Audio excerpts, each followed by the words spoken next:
Dela mukwano gwange gwe naye ngero kubango tugoberera. Oli nange Ssonko Musa ndi mukozi ku Power of Africa Radio.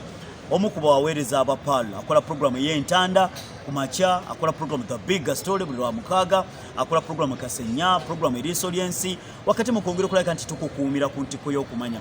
Kiriza nyongera kulabika nti nkuzigirira emikutu gya Power of Africa Radio woosobola okulabika nti mukwano gwange otusanga. Ebirundi mingi bwembera kumpe mbagamba nti radio stations endala zonna kazitusinga okuba music. But kuchikwatagana ku mawulire, be the first to know. Bwoba osooka okumanya osobola ogenda ku YouTube channel yaffe eya Pale FM News. Pale FM News subscribing or sharing twongera okubanga tutambula oba Pale FM Dawa.